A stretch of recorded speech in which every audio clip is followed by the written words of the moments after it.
Hello everyone, welcome to Hindi Shiksha. आइए Hindi teacher के लिए एंट्रांस में आया हुआ कुछ क्वेश्चंस प्रैक्टिस करेंगे। जो क्वेश्चंस हम प्रैक्टिस करेंगे उसी हिसाब से एग्ज़ाम में क्वेश्चंस आ रहा है। ये जो क्वेश्चंस आप देख रहे हैं, ठीक है, ये जो क्वेश्चन है ये BGT एंट्रांस क्वेश्चन है। हम यदि प्लानिंग अनुसार और syllabus wise and previous questions यदि हम प्रैक्टिस करेंगे तो एग्ज़ाम के समय हमको आसान हो जाएगा। क्वेश्चंस का आंसर देने में आसान भी हो जाएगा हमको, ठीक है। तो हम शुरू करेंगे, क्वेश्चंस प्रैक्टिस करेंगे। तो क्लास शुरू करने से पहले क्लास को पहले शेयर कीजिए और ज़्यादा से ज़्यादा शेयर कीजिए ताकि सारे स्टूडेंट्स जान पाएंगे, ठीक है। तो देखिए फर्स्ट क्वेश्चन क्या है। गठन में कौन सा प्रत्यय है? गठन में कौन सा प्रत्यय है? तो ये ऑप्शन में देखिए सांच, शत्रु, तुमुन, छत्र। ये तो प्रत्यय, ये कौन सा प्रत्यय है जो सांच, शत्रु, तुमुन, छत्र, ये प्रत्यय के बारे में हम देखेंगे। पहले सांच प्रत्यय जो है, देखिए यहाँ पर शत्रु प्रत्यय हम देखेंगे क्योंकि गठन में कौन सा प्रत्यय है? राइट आंसर होगा शत्रु प्रत्यय, ठीक है। गठन में कौन सा प्रत्यय है? शत्रु प्रत्यय। कैसे हुआ? तो हम शत्रु प्रत्यय के नियम के बारे में देखेंगे। शत्रु प्रत्यय जो है, इस प्रत्यय का प्रयोग वर्तमान काल में होता है, ठीक है। किस काल में होता है? वर्तमान काल में। ये जो शत्रु प्रत्यय का प्रयोग ये जो प्रयोग होता है पुल्लिंग में होता है। यदि पुल्लिंग में प्रयोग होगा तो ये कैसे लगता है ना? पुल्लिंग में अन लगता है। क्या लगता है? अन लगता है। और स्त्रीलिंग में अंति लगता है, ठीक है। और कर्ता के लिंग और वचन के अनुसार क्रिया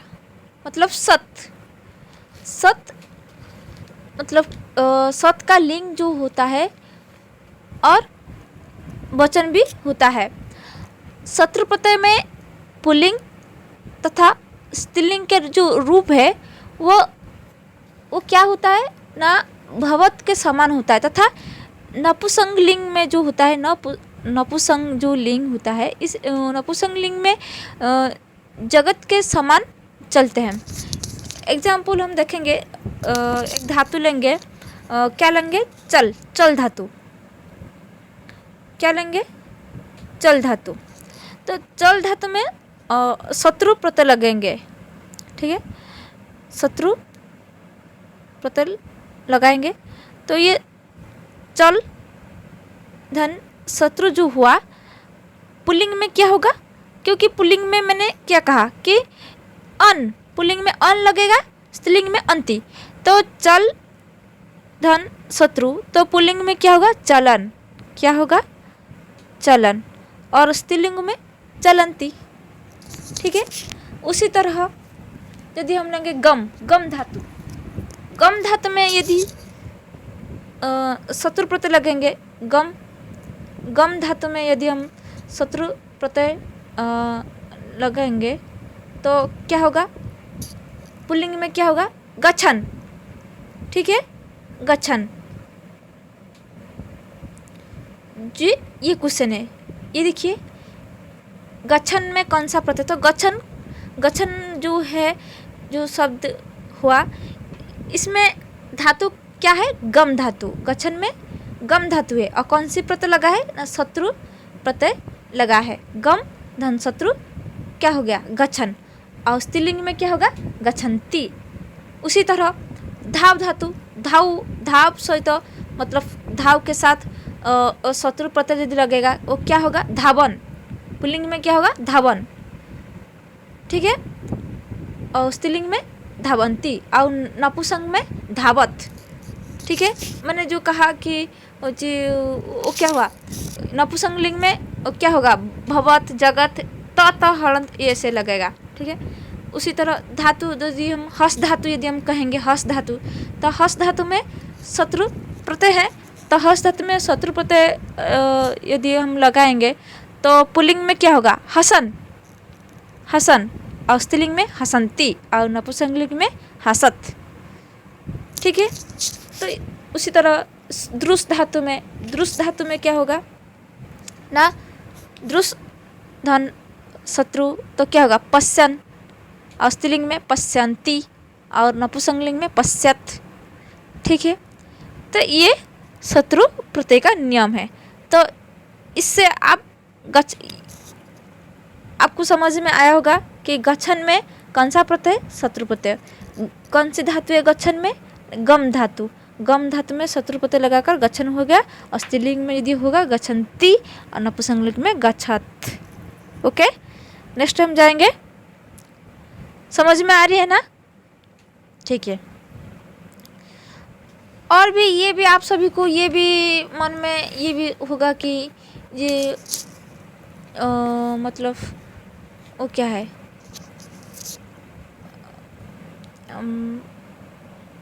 तुमुन धातु क्या है, सांच धातु मतलब तुमुन प्रत्यय क्या है, सांच प्रत्यय क्या है, ये भी मन में सवाल आ रही है ना।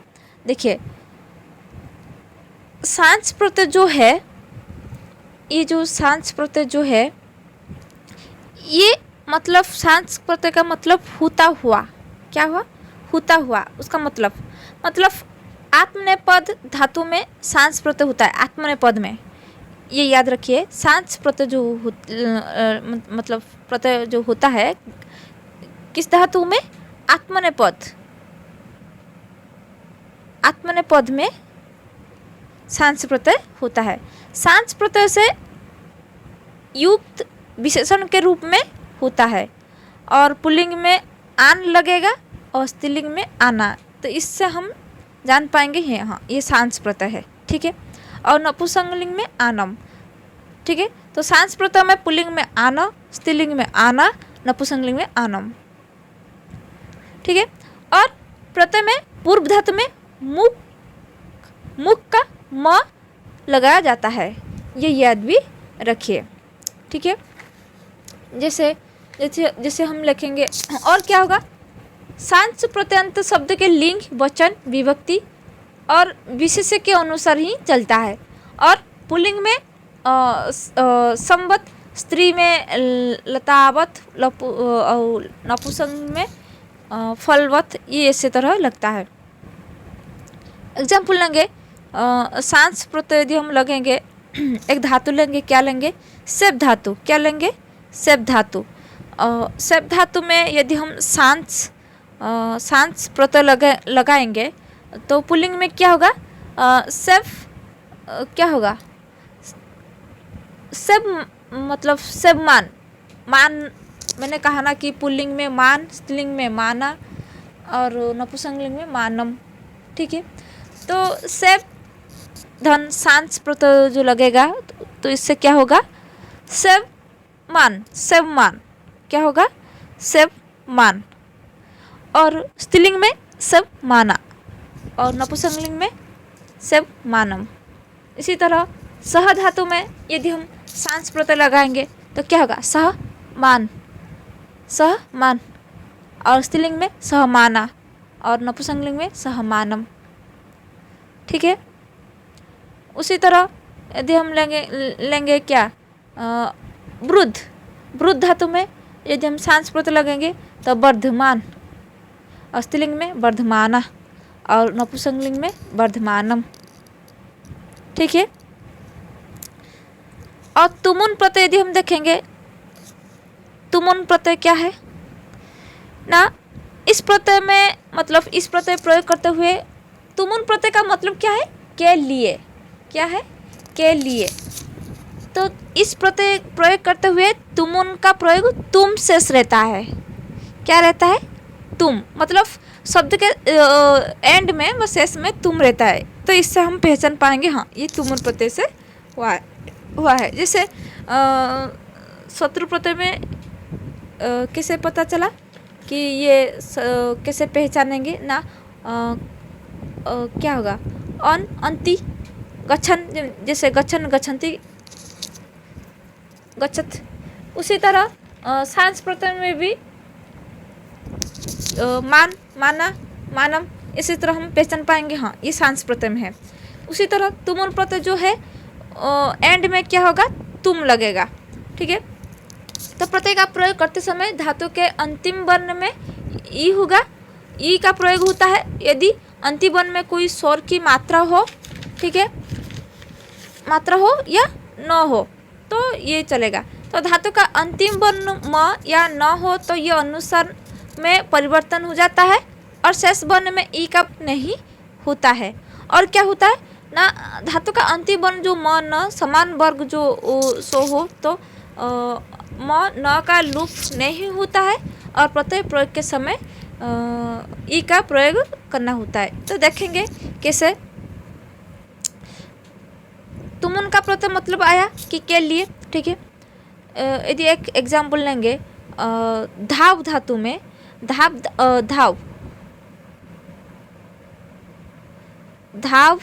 धातु में यदि हम तुमुन प्रत्यय लगाएंगे, तुमुन प्रत्यय, तो इसमें क्या होगा, क्या शब्द बनेगा, धाबी तुम। क्योंकि मैंने कहा ना कि इस प्रत्यय का मतलब तुमुन प्रत्यय का प्रयोग करते हुए तुमुन का जो तुम शेष में रहेगा, तो धाव धन तुमुन तो क्या होगा, धाबी तुम, धाबी तुम। तो शेष में क्या मतलब शेष में क्या हुआ, तुम हुआ ना, तो धाबी तुम, धाव धन तुमुन धाबी तुम, ये याद रखिए। ठीक है, तो इससे आप सभी को पता चल जाएगा कि ये कौन सी प्रत्यय में है। ठीक है, धाबी तुम का मतलब क्या है, दौड़ने के लिए। मैंने कहा ना तुमुन प्रत्यय का अर्थ क्या है, के लिए। तो धाबी तुम का मतलब धाबी तुम का अर्थ क्या है, दौड़ने के लिए।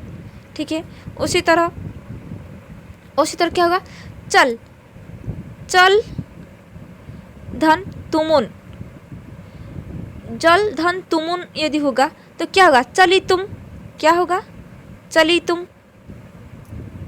ठीक है, तो चली तुम का मतलब क्या है, चलने के लिए। उसी तरह यदि हस धातु में यदि हम कहेंगे तो हस धन तुमुन, हसी तुम, हंसने के लिए।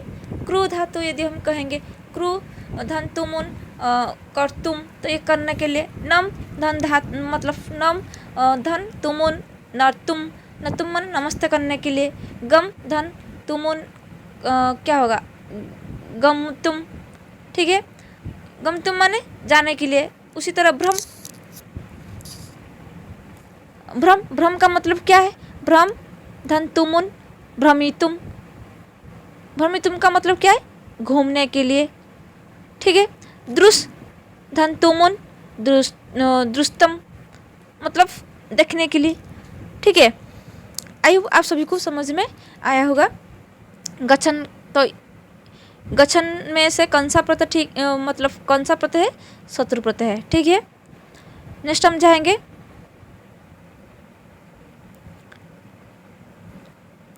देखिए नेक्स्ट क्या है, निम्नलिखित में से कौन सी संज्ञा व्यक्तिवाचक है।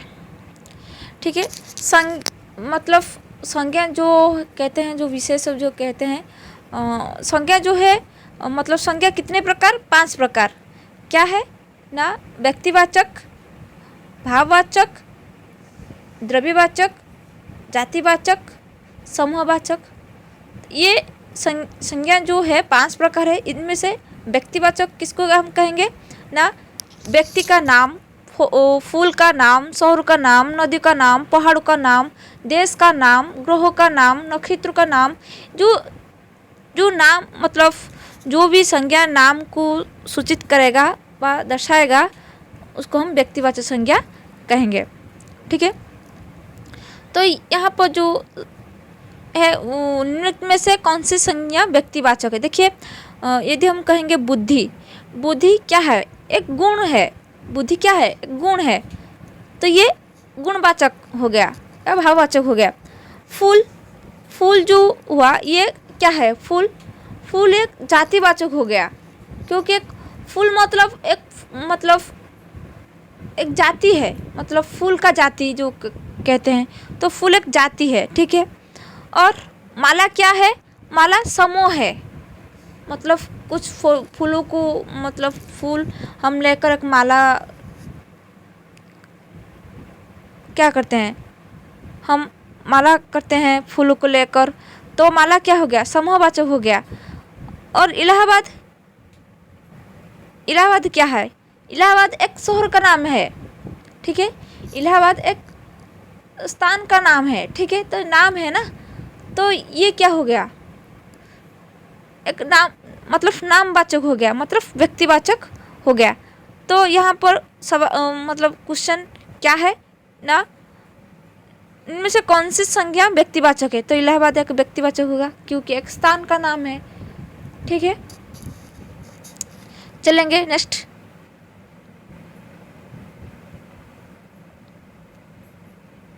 देखिए, आप अंदर से आइए, इस वाक्य में सर्वनाम इनमें से कौन है? गुणवाचक, निजवाचक। तो इनमें से आप अंदर से आइए, आप अंदर से आइए, और दो ऑप्शन क्या है?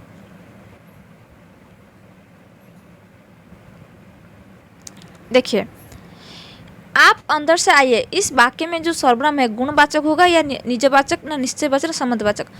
देखिए, आप अंदर से आइए माने खुद, आप अंदर से आइए माने खुद, अब मतलब खुद को ही सूचित करता है। आप अपने आप खुद को सूचित करता है, तो खुद को सूचित करता है, तो इसका मतलब क्या होगा? निजवाचक सर्वनाम। तो राइट आंसर क्या होगा? निजवाचक सर्वनाम, ठीक है। नेक्स्ट जाएंगे।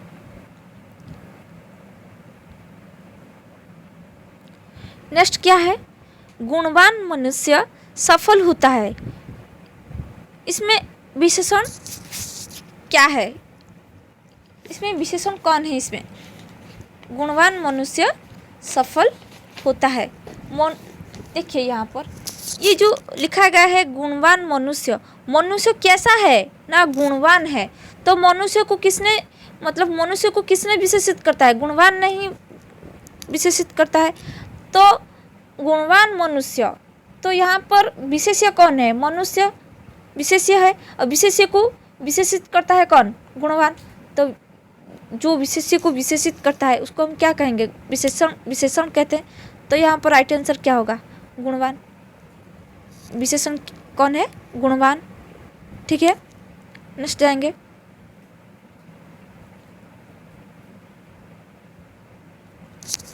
देखिए, ने विभक्ति का प्रयोग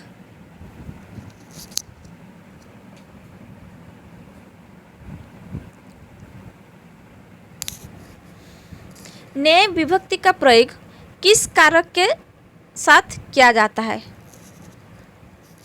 ये कारक में जो ट्रिक है याद रखने के लिए, कर्ता ने कर्म को करण से, संप्रदान के लिए अपादान से, ठीक है। ये जो कारक का जो पहचान के लिए जो ट्रिक है, तो ये ने विभक्ति का प्रयोग किस कारक के साथ होता है? कर्ता ने, ठीक है। बालक ने, तो बालक क्या है? कर्ता। तो कर्ता के पास ने का कारक प्रयोग होता है। तो यहाँ पर राइट आंसर क्या होगा? कर्ता, ठीक है। तो ने विभक्ति का प्रयोग किस कारक के साथ किया जाता है? कर्ता, मतलब कर्ता कारक के साथ प्रयोग किया जाता है। कर्म, कर्म में क्या होगा? को, ठीक है। करण से,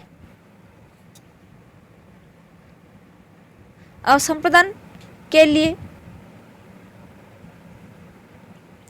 ठीक है।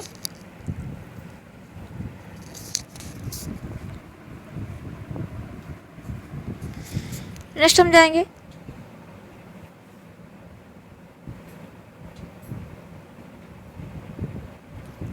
मिठाई में मक्खी है, इनमें से कौन सा कारक है? मिठाई में मक्खी है, तो इसमें कौन सा कारक होता है? यहाँ पर देखिए, जो मिठाई जो लिखा गया है, तो मिठाई कौन सा कारक प्रयोग किया गया है ना,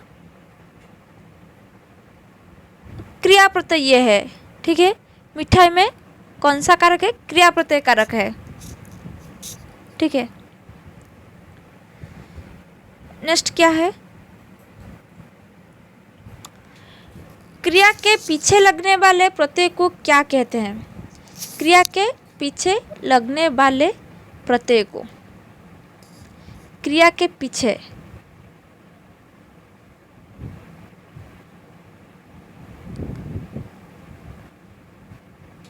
हाँ, क्रिया के पीछे लगने वाले प्रत्यय को हम क्या कहेंगे, कृत प्रत्यय कहेंगे। क्या कहेंगे, कृत प्रत्यय। ठीक है, नेक्स्ट, उसके बाद मुहावरे आ गया। बहुत प्रिय होना, मुहावरा का अर्थ क्या है। बहुत प्रिय होना, मुहावरा का अर्थ, बहुत प्रिय होना का मतलब क्या है, मतलब आंख की पुतली होना। क्या होगा, आंख की पुतली होना। ठीक है, नेक्स्ट जाएंगे, क्रिया विशेषण कितने प्रकार के होते हैं। क्रिया विशेषण कितने प्रकार के होते हैं, ऑप्शन देखेंगे क्या है, 2 या 3, 4 या 5। देखिए, क्रिया विशेषण 4 प्रकार के होते हैं। वाइज हम देखेंगे यदि 4 प्रकार क्रिया विशेषण है। ठीक है, नेक्स्ट हम जाएंगे, निम्न वाक्य में किस शब्द में अशुद्धि है। इस समय आपकी आयु क्या है। तो इसमें अशुद्धि क्या है,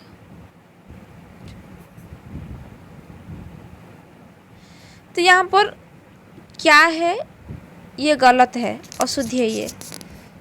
ठीक है, यदि होगा इस समय आपकी आयु कितनी है, कितनी है ये है, ये होगा, क्योंकि क्या है ये तो अशुद्धि है ना, ये गलत है, तो इसीलिए तो क्या है, ये अशुद्धि शब्द है।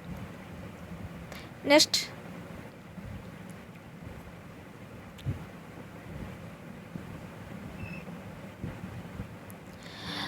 हिंदी साहित्य के इतिहास लेखों को कालक्रमानुसार कवियों का वर्गीकरण सर्वप्रथम किसने किया था। हिंदी साहित्य के इतिहास लेखों को कालक्रमानुसार कवियों का सर्वप्रथम जो वर्गीकरण किए थे वो किसने पहले किए थे, किसने किए थे, जॉर्ज ग्रियर्सन। ठीक है, तो हिंदी साहित्य के इतिहास के अनुसार, मतलब हिंदी साहित्य के इतिहास लेखों को कालक्रमानुसार कवियों का वर्गीकरण सर्वप्रथम सबसे पहले जॉर्ज ग्रियर्सन ने ही वर्गीकरण किए थे। ठीक है, नेक्स्ट जाएंगे, इनमें से आदिकाल के अंतिम चरण सुप्रसिद्ध कवि कौन थे।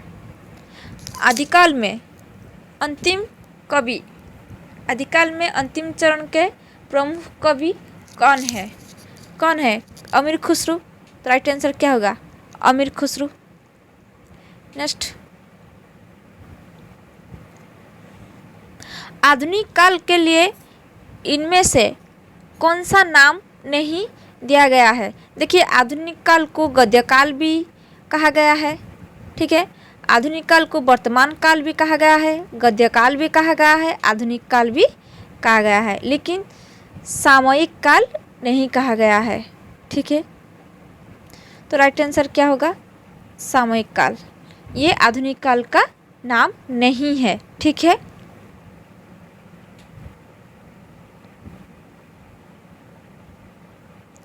इनमें से कौन सी प्रवृत्ति रीतिकाल की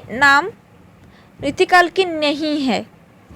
इनमें से कौन सी प्रवृत्ति रीतिकाल की नहीं है। नीति निरूपण, चमत्कार प्रदर्शन, आश्रयदाताओं की प्रशंसा, और क्या है, सदाचरण का बल, और एक ऑप्शन है सदाचरण का बल।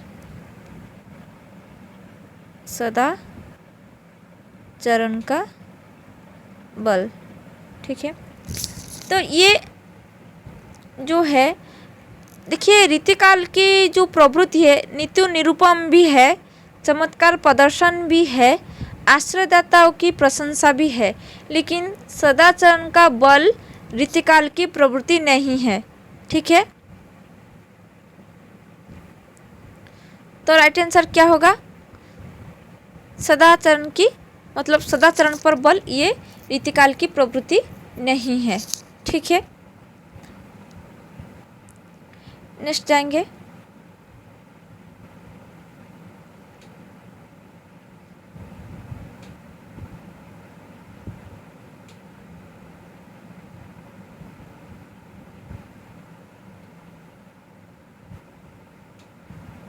देखिए यदि हम देखेंगे निम्न को काल के आरोही क्रम में व्यवस्थित कीजिए। देखिए ये आप सभी को ये याद रखना चाहिए कि जो काल है, आधुनिक काल कहिए, भक्ति काल कहिए, आदिकाल कहिए कि रीतिकाल कहिए, आधुनिक काल में जो प्रगतिवाद, छायावाद जो है, भारतेंदु युग, द्विवेदी युग जो भी है, ये मतलब उसकी काल जो है, जो समय है, इस समय को याद रखिए, क्योंकि एग्ज़ाम में मतलब आरोही क्रम भी एग्ज़ाम में आ रही है। ठीक है, तो इसीलिए सभी काल की ईयर भी याद रखना चाहिए। ठीक है, ये जो है देखिए ये उन्होंने कहा कि मतलब क्वेश्चन क्या है ना, काल जो है उसको हम आरोही क्रम में रखेंगे। देखिए प्रगतिवाद, छायावाद, द्विवेदी युग, भारतेंदु युग या द्विवेदी युग, छायावाद, प्रगतिवाद, मतलब पहले कौन सी युग आता है ये हम देखेंगे। देखिए प्रगतिवाद का समय सीमा क्या है? 1936 से 1943। प्रगतिवाद जो है 1936 से 1943 और छायावाद 1920 से 1936 और द्विवेदी युग 1900 से और 1920।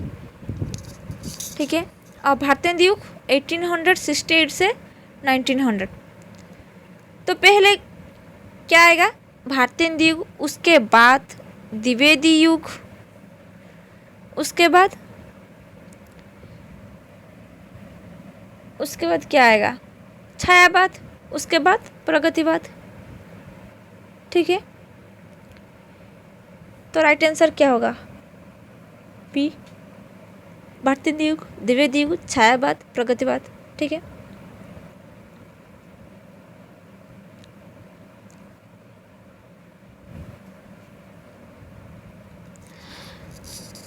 प्रयोगवाद का प्रारंभ किस रचना से माना जाता है? देखिए प्रयोगवाद तो ये अगेन को लेकर ही हुआ है। तो अगेन के अनुसार जो सप्तक जो हुआ, तार सप्तक जो है, पहला तार सप्तक, दूसरा तार सप्तक, तीसरा तार सप्तक जो हुआ है, तो प्रयोगवाद का प्रारंभ किस रचना से होता है? तार सप्तक रचना से ही होता है। किस रचना से? तार सप्तक रचना से। ठीक है, सरस्वती पत्रिका के प्रथम संपादक कौन थे? सरस्वती पत्रिका के प्रथम संपादक कौन है ना? बाबू श्याम सुंदर दास। तो राइट आंसर क्या होगा? श्याम सुंदर दास ही सरस्वती पत्रिका के प्रथम संपादक। ठीक है, उसके बाद नहुस नाटक के रचयिता का नाम क्या है? नहुस नाटक किसने लिखे थे? नहुस नाटक, देखिए यहाँ पर जो नहुस नाटक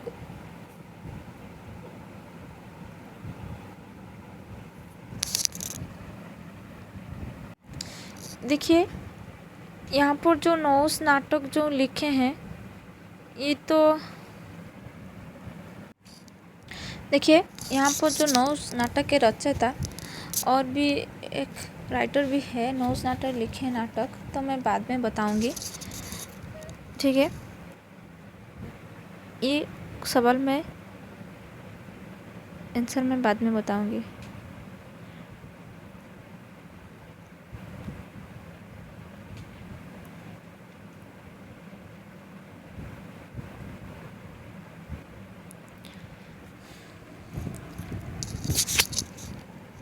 देखिए उसके बाद क्या लिखा गया है? कवि प्रिया किस रीतिकालीन आचार्य की कृति है? देखिए यहाँ पर राइट आंसर होगा केशव। केशव ने ही कवि प्रिया रचना की है, ठीक है।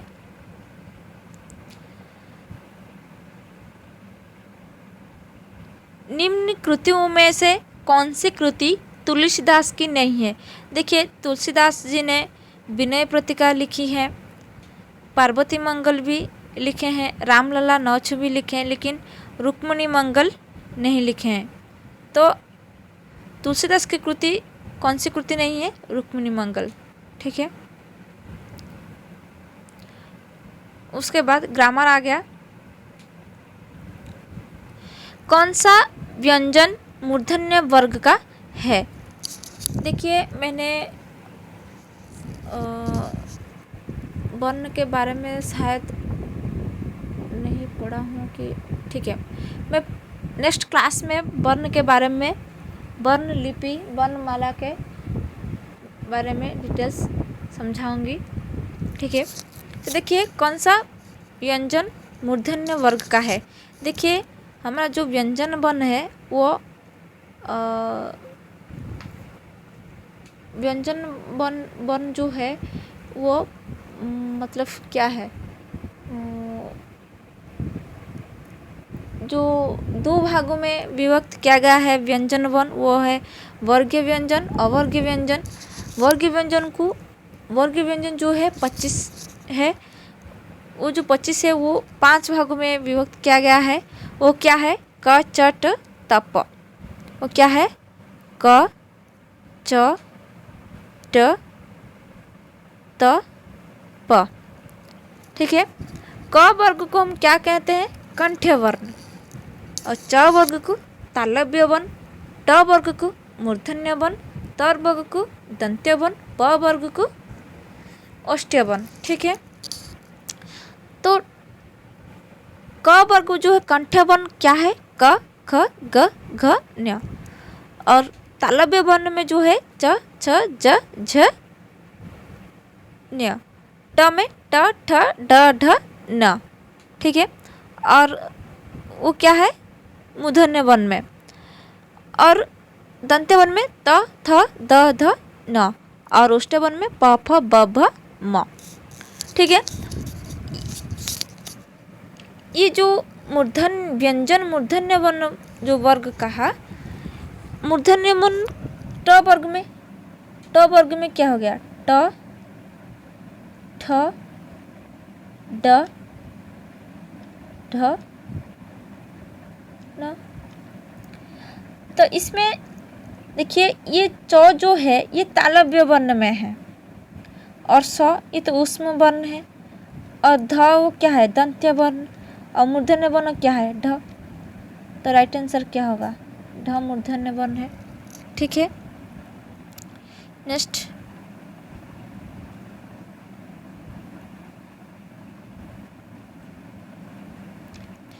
संविधान सभा ने हिंदी को राजभाषा बनाने का प्रस्ताव कब पास किया?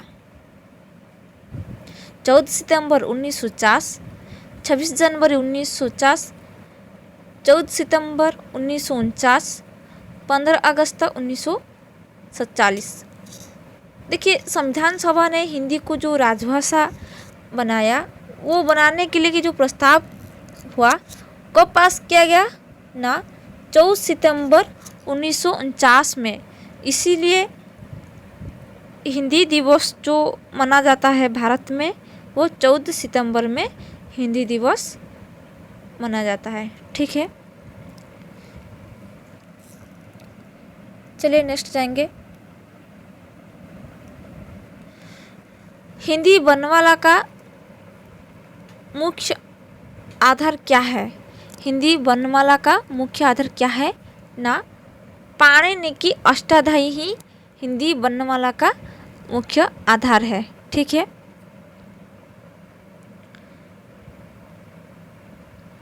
उसके बाद गुरु शब्द अर्थ विस्तार के अंतर्गत क्या है?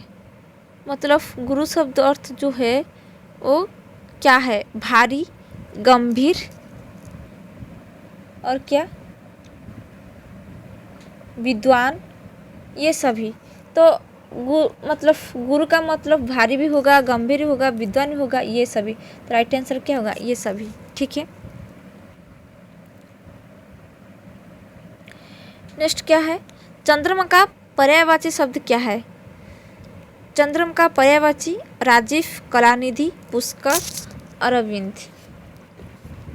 तो इनमें से चंद्रमा का पर्यायवाची क्या है?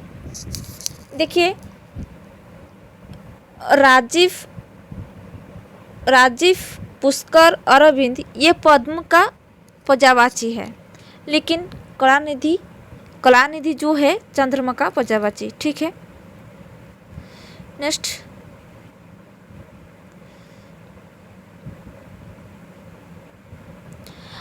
आत्मोत्सर्ग का संधि विच्छेद यदि हम करेंगे तो क्या होगा? आत्मोत्सर्ग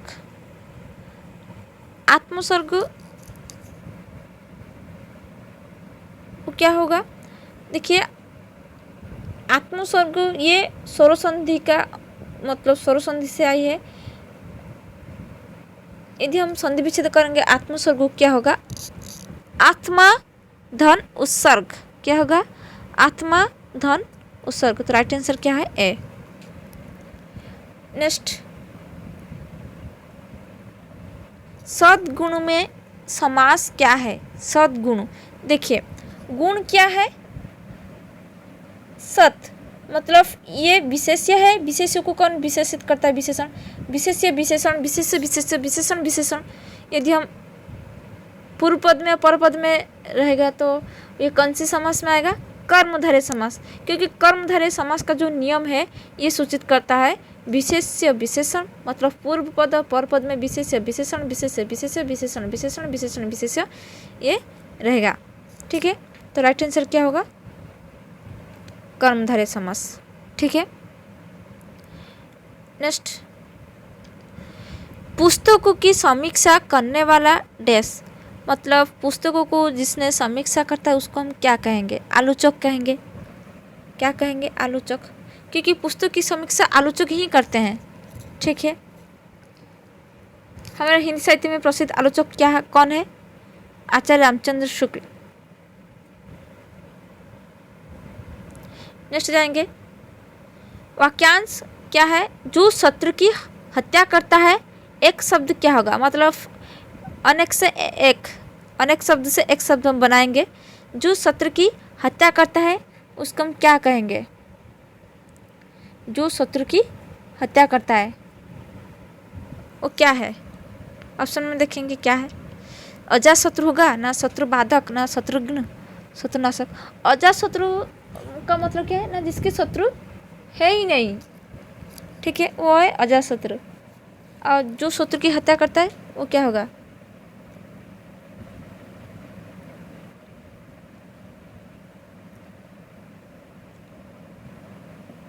शत्रुघ्न।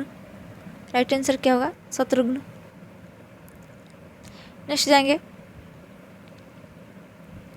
हिंदी उपसर्ग नहीं है। इनमें से हिंदी उपसर्ग नहीं है। अन, अति, भर, बिन। देखिए, हिंदी उपसर्ग जो है अन है, भर, बिन, ये सब हिंदी उपसर्ग लेकिन ये संस्कृत उपसर्ग है अर्थी। ठीक है, नेक्स्ट देखिए, उसके बाद ये अनुच्छेद आ गया। ये अनुच्छेद पढ़ना पड़ेगा। पढ़ने के बाद हम इस अनुच्छेद से हम आंसर ढूंढेंगे। ठीक है, तो ये अनुच्छेद दिया है, तो ये पढ़िए और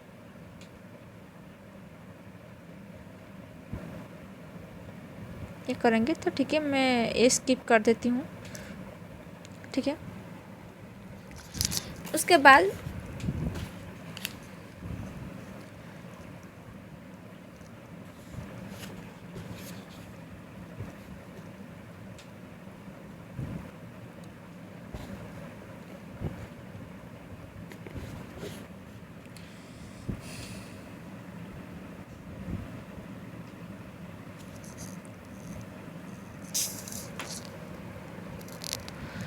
देखिए,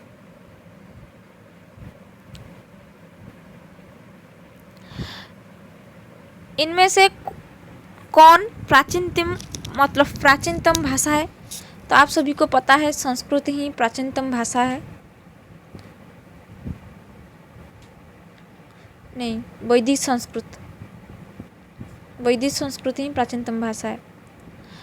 देवनागरी लिपि में कितनी स्वर ध्वनियाँ हैं? देखिए, देवनागरी लिपि में 11 स्वर ध्वनियाँ हैं। ठीक है, देवनागरी लिपि में कुल कितने वर्ण होता है? 52 ही होता है। ठीक है, उसके बाद इनमें से कौन से वर्ण अयुग्मवाह कहलाते हैं? देखिए, अह अह को हम अयुग्मवाह कहते हैं। अहं अह, तो ये होगा अयुग्मवाह वर्ण। ठीक है, और य र ल व ये अंतस्थ वर्ण है, और स स स ये ऊष्म वर्ण है। ठीक है, और ये तो संयुक्त वर्ण है, स्र त्र। ठीक है, इनमें से कौन सा व्यंजन मूल व्यंजन नहीं है? मूल व्यंजन नहीं है। देखिए, श ही मूल व्यंजन नहीं है, लेकिन थ, ज, ड़ ये मूल व्यंजन है, क्योंकि श मिक्स होकर हुआ है। क्या है? क धन स, क्ष हो गया। ठीक है,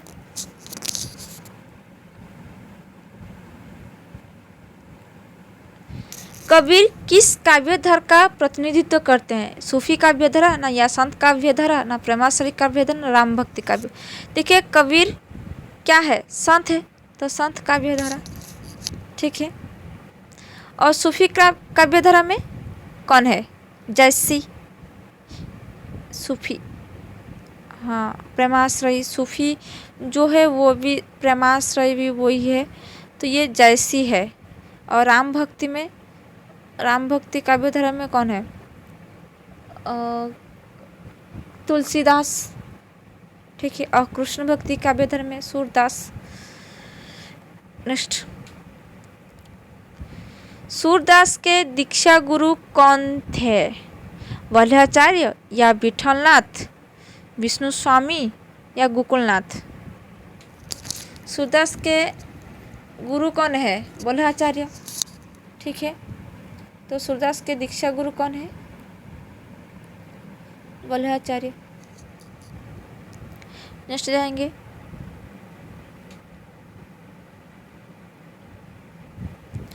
पंत की किस रचना को छायावाद का मैनिफेस्ट कहा गया है? सुमित्रानंदन पंत जो है, सुमित्रानंदन पंत जी के किस रचना को छायावाद का मैनिफेस्ट कहा गया है? राइट आंसर क्या होगा? पल्लव। पल्लव को ही छायावाद का मैनिफेस्ट कहा गया है। कामान का प्रकाशन कब हुआ था? कामान का प्रकाशन 1935 में हुआ था। नेक्स्ट, इनमें से निराला की कविता कौन सी नहीं है? निराला की कविता कौन सी नहीं है? देखिए, कुकुर मुक्ता, राम की शक्ति पूजा, जूही की कली, ये तीनों निराला की है, लेकिन नौका विहार निराला जी की नहीं है, तो ये अलग है। ठीक है। उसके बाद हरिवंश राय बच्चन की काव्य कृति जो है वो कौन सी है?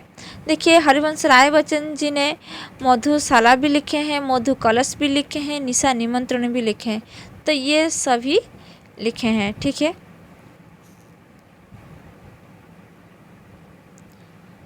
उसके बाद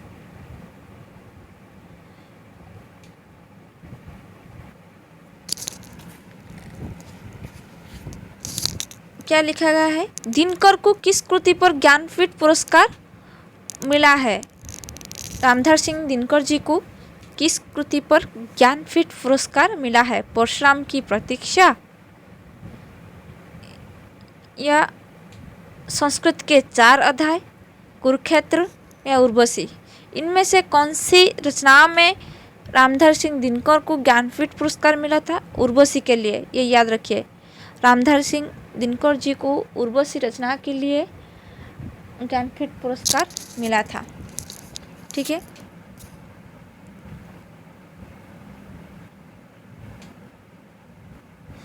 प्रेमचंद का कौन सा उपन्यास आदर्शमुखी यथार्थवाद से युक्त है? गोदान, निर्मला, रंगभूमि, डी में है ये सब। तो ये तीनों में ही आदर्शमुख यथार्थवाद से युक्त है। ठीक है। तो गोदान, निर्मला, रंगभूमि में ही आदर्शमुखी यथार्थवाद से युक्त है। इनमें से आधुनिक मीरा किसे कहा जाता है? आधुनिक मीरा किसे कहा जाता है? सुभद्रा कुमारी चौहान, महादेवी वर्मा, सहजुबाई, विजय लक्ष्मी पंडित।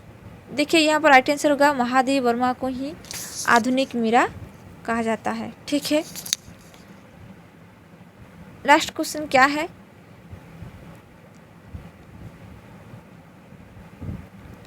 नारी शरीर देव मंदिर की भांति पवित्र है, यह कथन किसका है? मतलब किसने कहा है कि नारी शरीर देव मंदिर की भांति पवित्र है? देखिए, यहाँ ये जो कथन हजारी प्रसाद द्विवेदी जी ने ही कहा है कि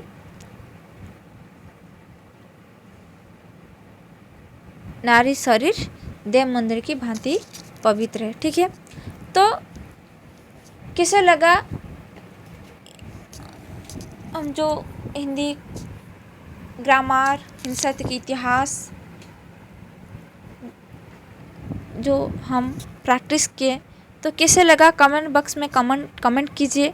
यदि मेरी क्लास आप सभी को अच्छी लग रही है तो लाइक कीजिए और ज़्यादा से ज़्यादा शेयर कीजिए, और यदि मेरे चैनल में नए आए हैं तो सब्सक्राइब कीजिए और बेल आइकन को प्रेस कीजिए, ताकि मेरी सारी क्लास आप सभी को नोटिफिकेशन मिल जाएगी। ठीक है।